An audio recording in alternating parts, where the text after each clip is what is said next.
Hello, everybody. It's Jenny Lee here with the Real Joy Project today, and we are so excited to be here today. I'm with Shelby and Nikki, as always. Good morning, girls.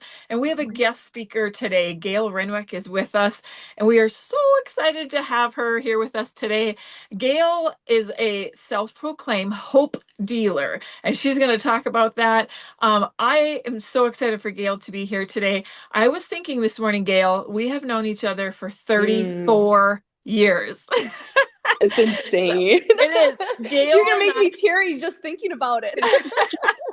So, coming into my freshman year of high school, Gail went to a little country school, and I was in a great big town of 800 people, and she was in the So in high school, their county schools came to our high school, and my mom went to school with Gail's mom, which is another kind of Mhm. cool fact. And my mom was like, "Oh, you guys are gonna have some new kids coming in, and this Gail girl is coming, and I bet you're gonna love her." I remember that because junior high is kind of hard, so I was excited to meet some new friends going into high school, and we definitely hit it off. We were just such good friends in high school. We could tell lots of stories from there. And then we went to college, and we still had stayed in touch. Eventually there were kids and marriages and jobs and all the things happen, and there were probably times that we didn't talk for even a year or two in between, Yeah. and that was before Facebook and social media and all that too. But when we got together, it was just together. It was like you don't have any time in between, you catch up. And about 8 years ago we came back together on in a little business that we were in together, and we kind of just have that was such a blessing to have you come back into my life. Yes. And we've grown even closer as adults. And I just love it. You guys, Gail has the biggest smile, the biggest heart, and her giggle will stay with you once you meet her. Thank you. So welcome, Gail. And let's get going. Thank Let's you. tell them a little bit about yourself today. Well, thank you for the wonderful introduction. I'm actually teary-eyed. I'm gonna try and get past the tears with a wonderful introduction. Because yeah, it's been fabulous reconnecting with Jenny Lee, getting to know Nikki as well along in that journey too, and watching Shelby here in the Real Joy Project and feeling like I get to know you too there, Shelby. um, so like Jenny said, I'm from small town North Dakota as well.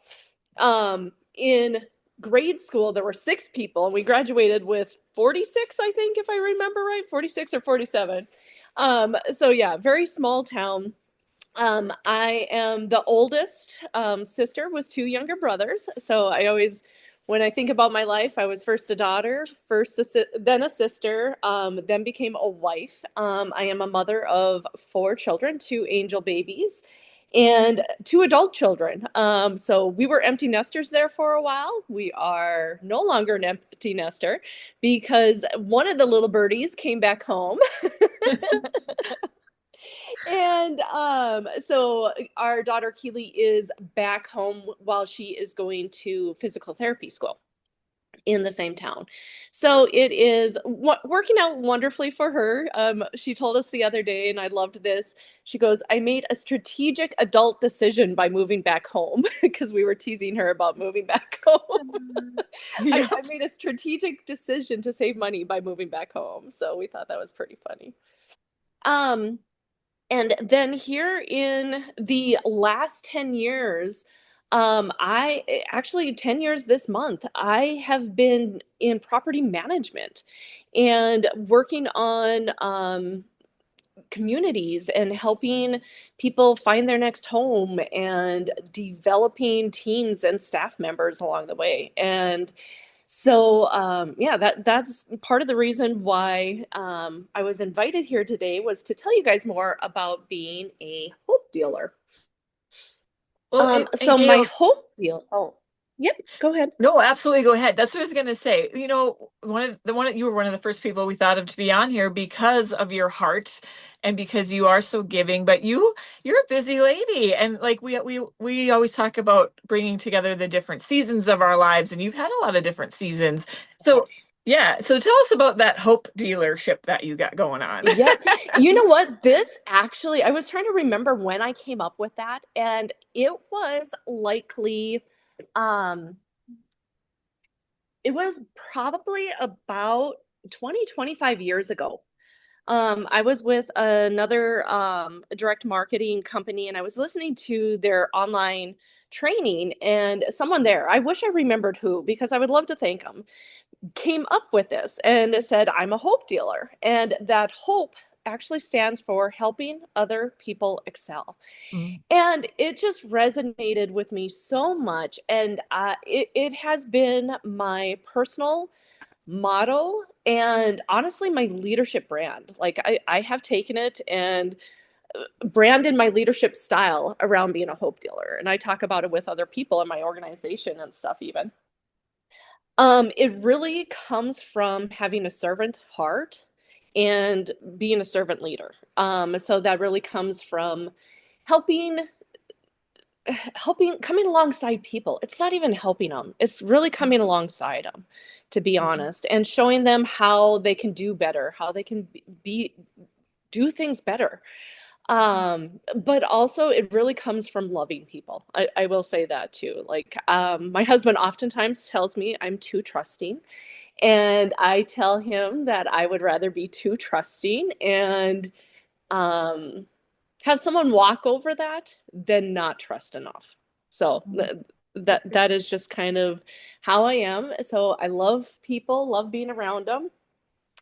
And I guess ultimately that really comes the hope dealer comes from being with people, listening to them, and really getting to know them. Uh, there's a book, oh, David Brooks, I want to say, How to See a Person. And it really talks a lot about how to um, listen, know the person to be able to help lead them as well. Mm-hmm. And And so so, that's what I was going to talk to you about, Gail, is, or if you can, I've known Gail now for I think 7 or 8 years now. And yeah. so one of the things that I have always been in awe at with you is in the positions that you've been in. You usually have been in leadership at different levels throughout the time that I've known you. But one thing is, I think a lot of times as women, we struggle in leadership because we're trying to figure out how do we have those different components of leadership? How do we cultivate those skills in someone else, but Mhm. not feel like we have to fix them? Because it's all up to them, right? Yep. If they decide to make those changes. But also having that true belief of, like you just said, the hope dealer, that I believe in you, and that sense of belonging, that you really help your people when they come into your company. They you can see it even in the pictures when you share it, when you guys go and do donation of your time and things like that. It's definitely something that's recognizable. And so I really wanted you to kind of talk about how do you do that? Because I think that's something that sets you apart from other leaders. I think about one time when you had an evaluation and you thought it didn't go so well, and afterwards the person said, "Oh my gosh, you're leaving a legacy." And I actually usually talk about that in one of my speeches, that sometimes what we think is going in or going on in someone's mind isn't necessarily always true, and how I think that kind of shifted for you. Once you heard Mhm. that person saying that you were leaving that legacy, uh, I know it was something that's resonated with me, but especially for you. Yeah. So what would you say about that? What are some of those things? I know you have kind of a secret sauce that you do with a lot of your people. Yep. But what would you say has what are the things that you have laid the foundation so that you have those connections with the people that you work with? Yeah. No, and Nikki, thank you for mentioning the legacy because I've honestly had forgotten about that. Mm, But yeah, that was really impactful in my career when I had one of our executive team on site and was looking at everything, and I'm talking about this, talking about that, and stuff like that. And he said, Gail, you have left such a good legacy when I left one town to come to another. And he goes, they're going to be able to carry on without you and do things exactly the same way. And it really was, it was very eye opening. And so some of my secret sauce really is time with people. It is time with them. So it sounds maybe so basic, and some people are like, "Oh, we just met monthly one-on-ones." I firmly believe in staff monthly one-on-ones. Doesn't matter if it's 15 minutes, it doesn't matter if it's an hour. I really make sure and have those monthly one-on-ones with staff, and to take that time, not just to let's talk about your stats, let's talk about your goals, because those are very important items.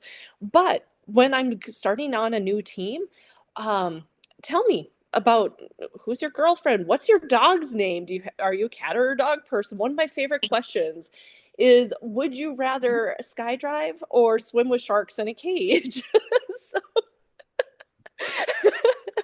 but it's just some of those things. And honestly, I write everything down, guys. I write it down, and part of the reason I do that, first of all, I have a horrible memory.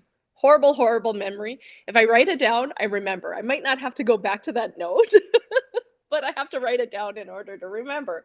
So I'm writing down the pet's name. I'm writing down the girlfriend's name.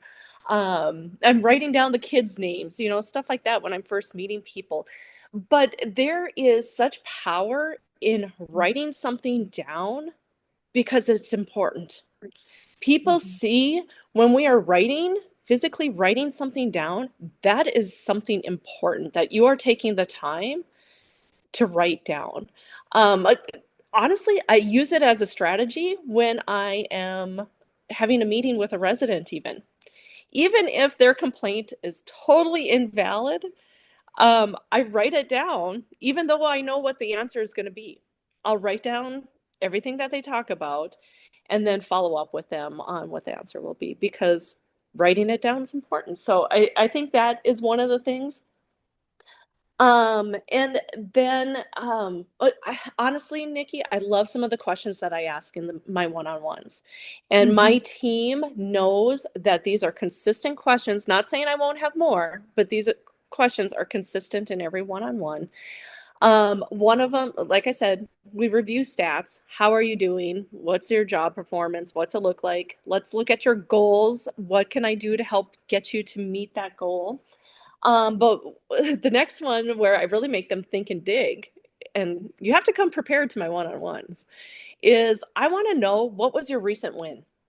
Since the last time we talked, I want to know where you felt successful. And part of the reason for that is because I can't be with everyone all the time and recognize when maybe they were like, oh my gosh, I did really good in this situation. So it's giving them an opportunity for us to celebrate that together. Yeah. And and sometimes it's just that small celebration of, oh my gosh, you handled that so great. And it might be something that I saw as well. And I can praise it in that moment too and say, you did excellent handling that prospect that came in, and I know they were difficult, but you did XYZ, so just really being personable on celebration and celebrating together. Um, Gail, yep. I'm not to interrupt, but I'm gonna say like that is so huge in your work. And as an adult, I'm gonna guess you did that with your kids too, because like that was Oh, something I did yes. growing up. Like they get in the van after school and it was like some days they were cranky, some days they were happy. It was like, what was something good that happened to you today? Shelby's got a toddler at home, so she'll be getting into that stage. But like to me, it doesn't matter how old you are or what stage or if it's work or relationships, that's that human touch that like there's so much. The word human just came to me, like it's just so it brings emotion into it, and the connection. Yes. The Yeah. Well, connection. Yep. and I think what it goes back to is also we all want to be seen. And the reality of it is you had multiple buildings, you had multiple people. So like you said, you couldn't necessarily be there all the time to witness it.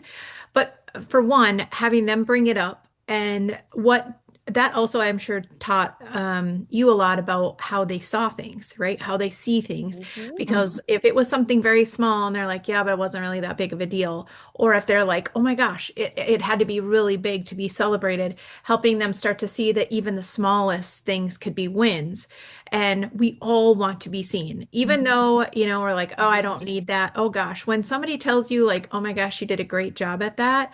Um, I also am thinking about when you did the goat thing for your budget. I mean, if you want to share about that. I'm like, I mean, the enthusiasm, that's the thing.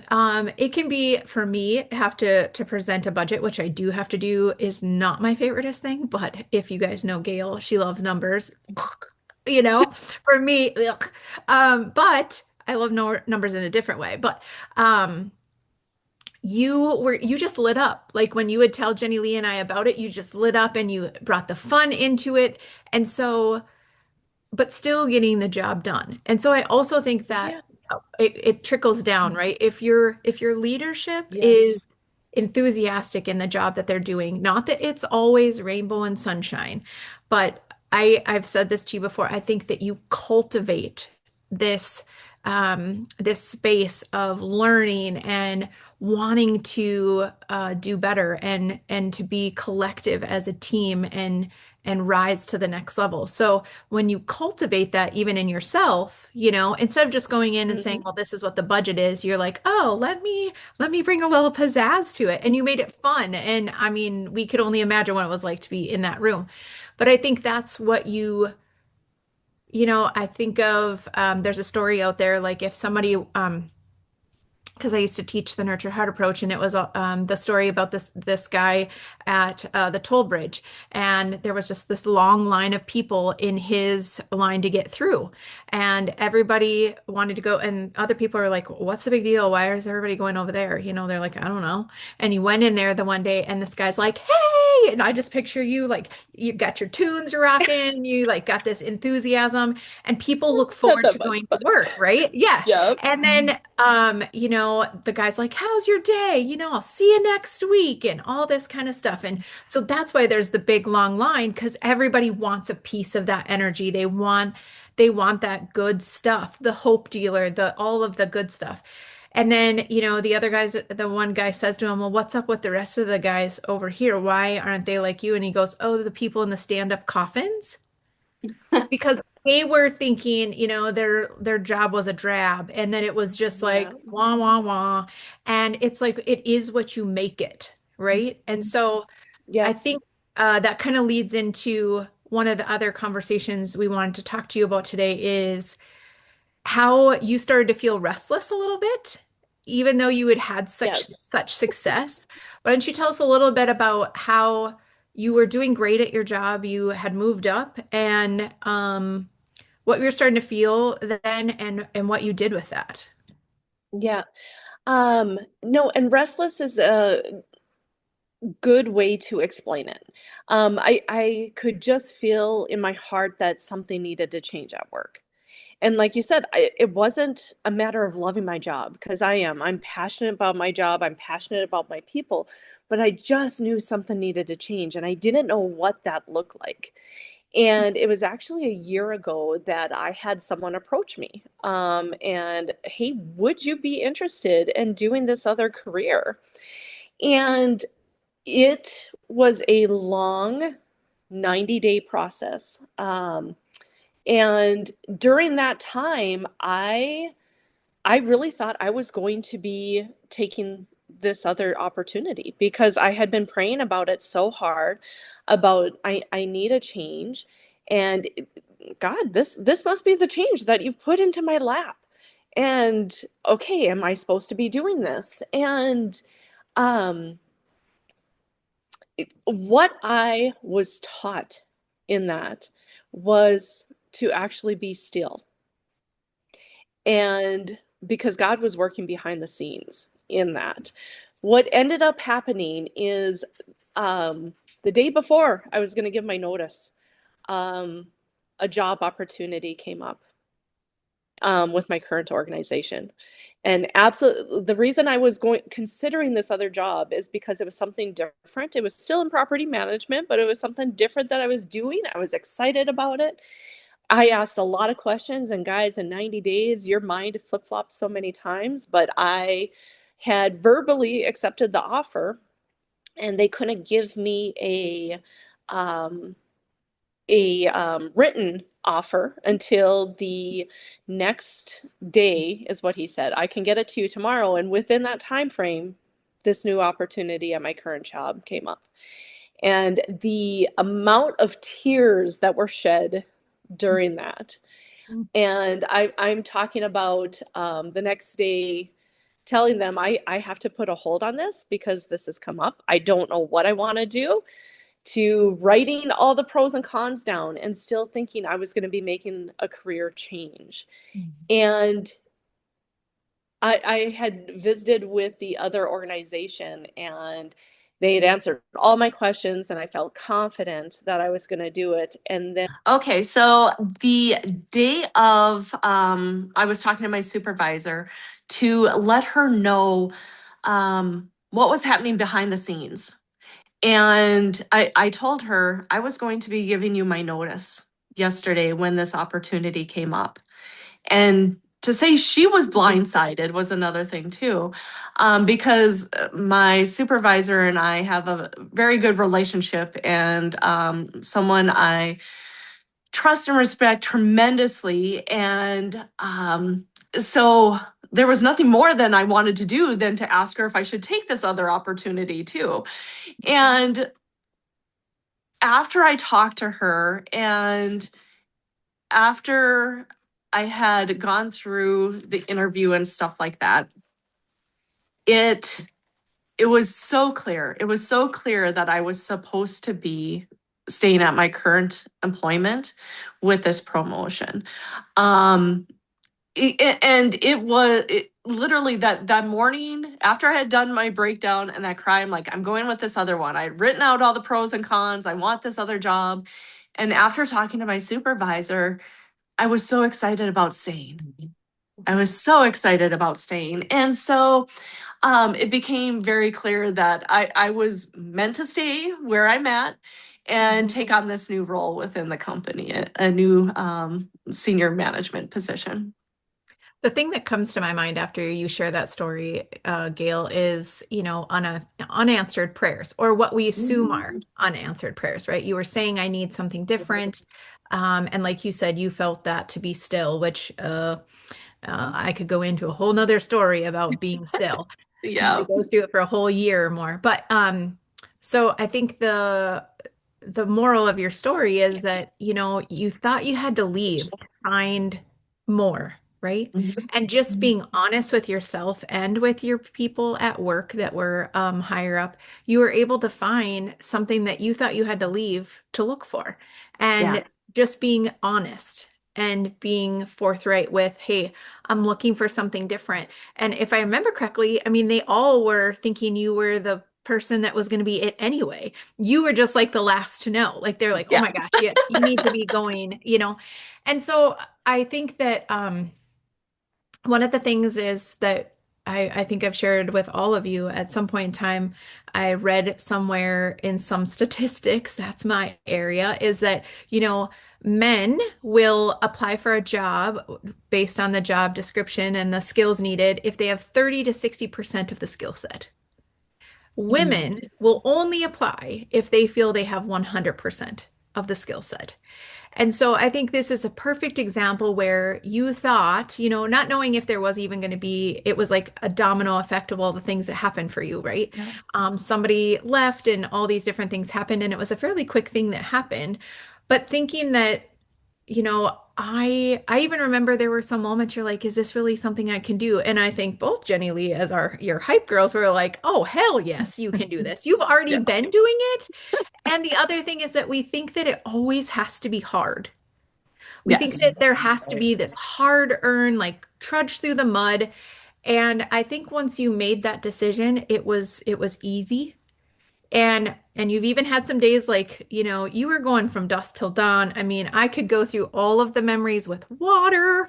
That Gail had a lot Yep. of things to deal with water, a lot of calls in the middle of the night, and just like you went through that season, and now you're in this season. I think even one day you're like, I got to the end of my to-do list and I was like, what else is on there? There's nothing else. And I was like, that's how it should be sometimes. Some days are not Yeah. going to be as full as others. And I think There's a season. there is a season, and we think because at other times we've kind of like got addicted to that feeling of like it always has to be rush, rush, rush, or has to be hard, when it's just this like normal in the middle of the bell curve. We're like, whew.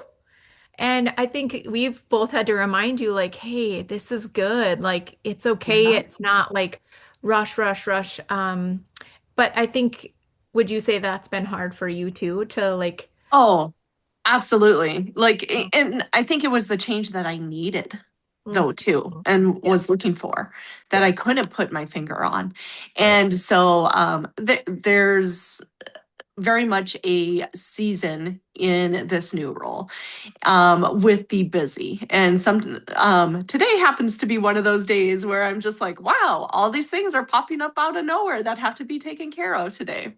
right. Whereas last week it was like, oh, okay, look, that to-do list is done. That project that is on the one of these days I can work on actually got done. Mhm, Those mhm. types of things. So it has been an adjustment, but a much needed adjustment that was needed in my life. So one of the Gail, things, oh, oh, go ahead. sorry. Yeah, no, go ahead.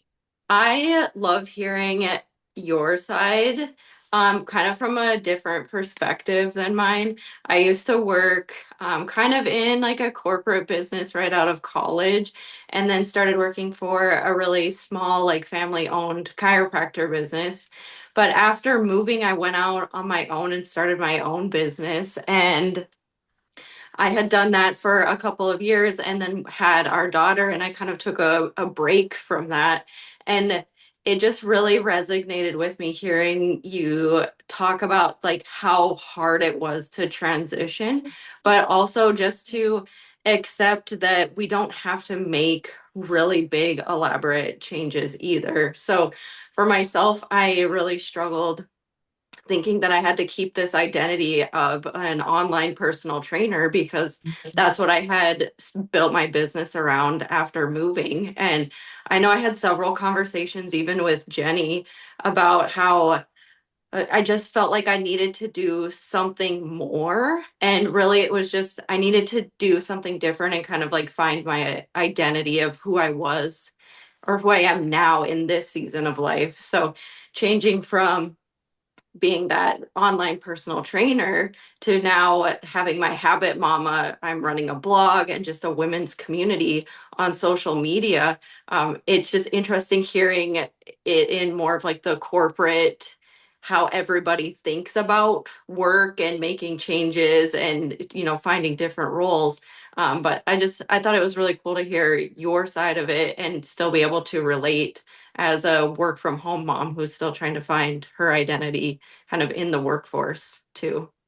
And Shelby, to spin off of that, I think anytime we take on a new role, finding that identity in it, because I didn't even know I was going to be talking about this, but finding my identity in my new role, I actually was struggling to be Gail Mhm. as an area director and not Gail, the community director, or be a mirror image of my boss. I lost some of my identity when I first started trying to be someone else Yeah. and losing that. And so I actually had here in, I would say probably the last 2 months, some real hard conversations with myself and to figure out why I was so anxious in the position. I'm like, I've never had this low of self-confidence. And what is it? And really looking into that and finding out it was because I wasn't being Gail. Mhm. And so have those self-reflections and what is causing this and stuff was really huge and important for me. Mhm. And I would say not everyone has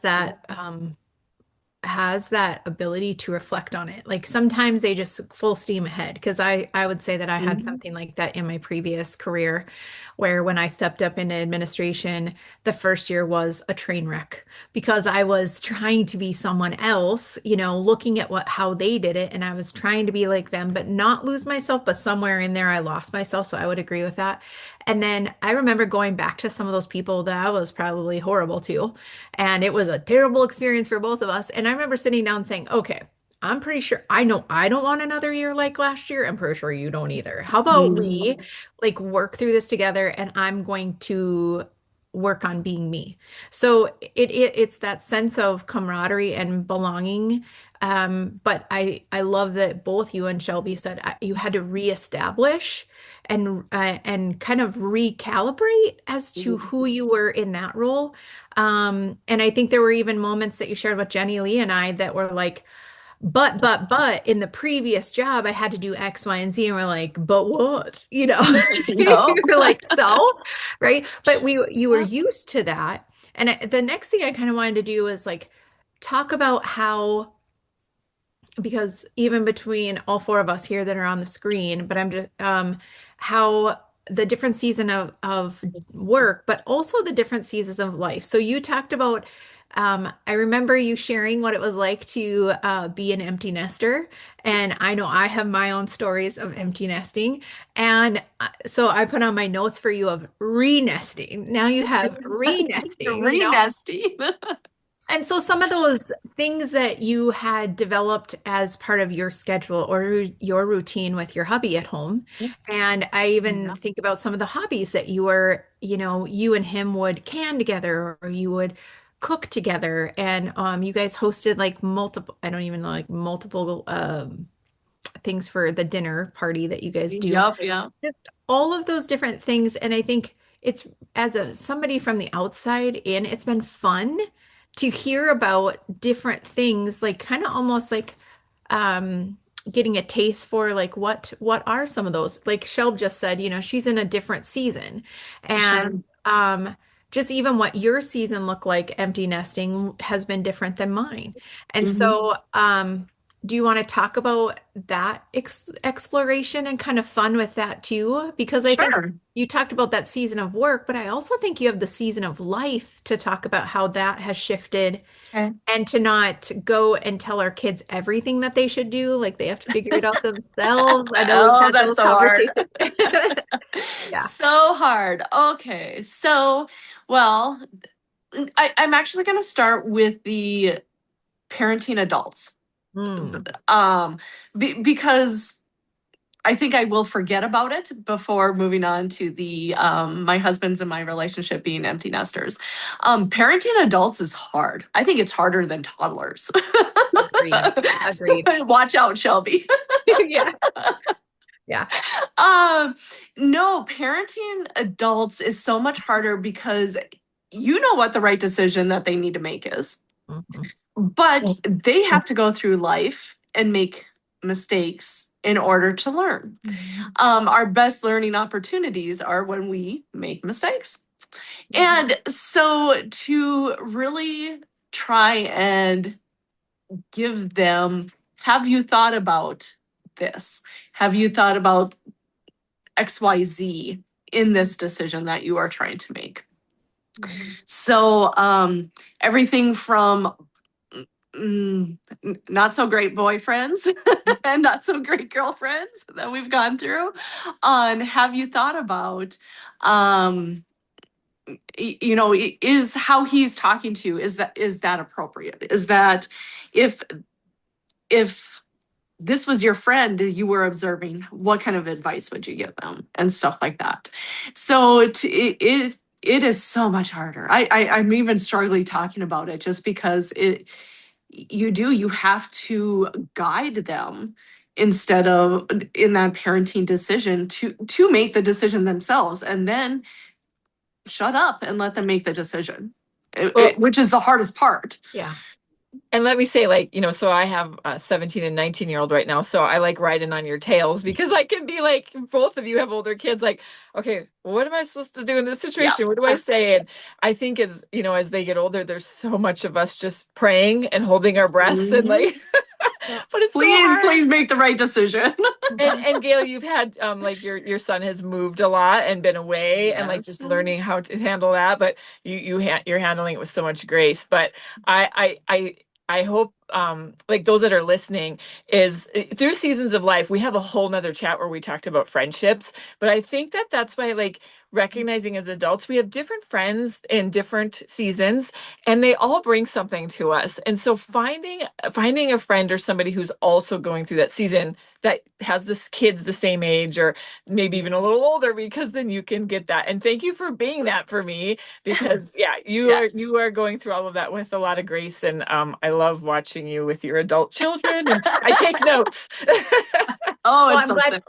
I'm glad you brought that up, Jenny Lee, because I know we talked about friendships on another episode, but I did want to bring this up that I think sometimes we get so hung up that the friends they always have to be the one that we go to lunch with or we go on some vacation. And I just want to share that Jenny Lee and Gail and I would say we are very good friends, and none of us live in the same town. And we found a way through our old job, side gig, that using Marco Polo, if you don't know what it is, you can get it as a free Oh, app, and it's yeah. basically a video chat that you leave for your friends when you have time. And I love it because I can see my friend's beautiful face, and I want to be able to see when they're talking about something because for me, then that helps me understand how they're going through it. If they're like, I got a new job, and then I see that in their face, like, oh God, they're like regretting every moment of it, or they're like, I got a new job. It has been, I think it's a testament to figuring out what works for you in that friendship. And like Jenny Lee just said, everyone is different. So figuring out, maybe it's the friend that you call on the phone and maybe that's what does it for you. Or you do once a year get together, because I know that's another thing that Jenny Lee does with a friend. She gets together once a year. Find what works for you. It doesn't have to be the same for every friend, though. And I think that being innovative and thinking outside the box, I mean, we can go some days and leave 30 messages for each other, and other days, like not come back for 2 weeks and be like, whoa, something evidently happened and I missed a lot. But figuring that, I think we get stuck in those ruts of thinking that friendship has to look this way, or even like you said, parenting or being in a relationship with a spouse or a significant other, and allowing that to figure out what works for you. Yeah. And Nikki, one thing I want to add to that with our friendship and stuff, like we always come on and we're like, never apologize. Mm-hmm. Mm-hmm. That's I a think rule. That's a that's one rule. of our rules when we're Marco Poloing is we never apologize that it's been 2 weeks since I've been on here or whatever it is, because we recognize that in each other that everyone's got a lot going on and this is how we can stay connected Yeah. and but we don't apologize here like and we catch ourselves doing it and then we're like, wait a second, we're not supposed to Yeah. apologize. Like, sorry it took me so long to respond, or sorry I talked But so much about myself, but Yeah. and because that's what makes that's what makes those Yeah. friendships so strong is Yeah. that we do get vulnerable and open and but yes, that's what's helping me get through life is friendships like that. yeah, I Mhm. agree. So I just wanted to touch on that because I think that Shelb shared about her vulnerability of her friendships changing. They went Yeah. from being couples to now some of them are parents and some of them are still single, and that ebb and flow, but also that your heart kind of gets hurt, at certain times, like, well, why didn't they ask me to go to that? And so we kind of get hurt. And then it's like, oh, well, you know what? I told them I wasn't spending any money on going anywhere for the next month. So they were like trying to avoid me feeling bad. It wasn't that they didn't want to invite us, but in Yeah. those moments, it doesn't matter if you're 14 or 44 Yeah. or 84. Sometimes our impressions of something can be, you know, it can be we read it wrong, right? And so Yeah.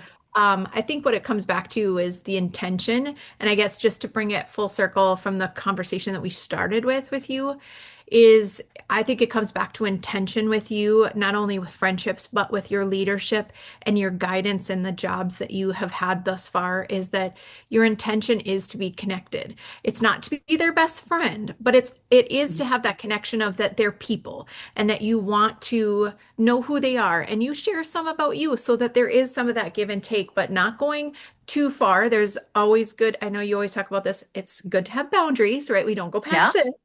But at the same time, if they say, you know what, I had to put my mom in the home, and you know what, they're kind of struggling the next couple of weeks, we now understand. It doesn't mean that they always get a free pass, but now we have an understanding why, you know what, hey, I understand that it's probably going to be harder. Do you need help?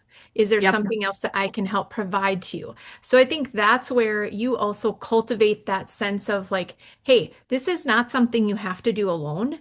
We are a team. And I think that's what's made your brand and your company and where the places that you've been placed so successful. Oh, So thank successful. you. Yeah. Yeah. So I just really appreciate that you are willing to come on today and share a little bit about your journey. Is there anything that we missed that you wanted to tell us about your journey?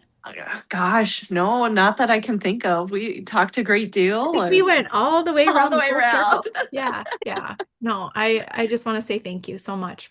Sharing your experiences, it helps others learn and for them to not feel so alone that maybe they're going through, maybe they're not in the season of life you're in, but they have something similar. And to know that you've made it through or, you know, that someone else is going through it gives us that sense of belonging that we're not in it alone. Yeah. Yeah.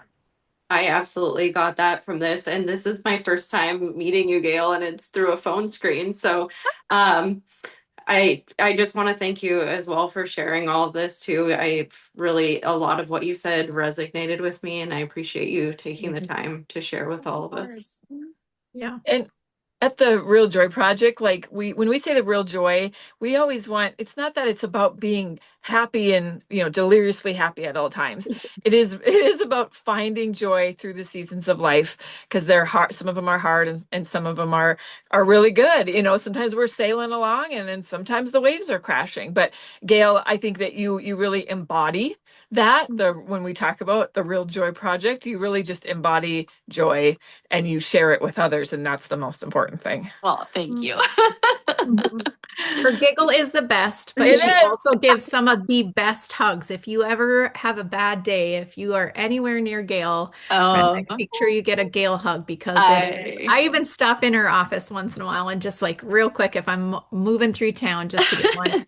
So yeah. don't lose sight that you, whether it's the spoken word or how you come across to people, I agree. What both Shelby and Jenny Lee said, you do embody joy, and that's a lot to be said. Mhm. Thank you. Guys are making me all teary-eyed. I'm also highly, highly emotional. That happens when No we're judgment here. 47. No judgment. So Oh, well, thank you so much for being here, Gail. We so Yes. appreciate it. And thank you everybody for listening. I think we're anything else, ladies, before we wrap up? Okay. Just thank you guys for being here. If you like this chat, make sure to check out our channel, The Real Joy Project on YouTube. We have a lot of other chats that are there. There will be more coming. We have more guests coming that we are super excited for here in 2026. And make sure to subscribe to our channel so you don't miss future talks and I think that's the little hit the bell. And yeah, can't wait. Can't wait to continue these conversations. thanks, everyone. Have a great day. Bye. Thanks. Bye. Bye bye.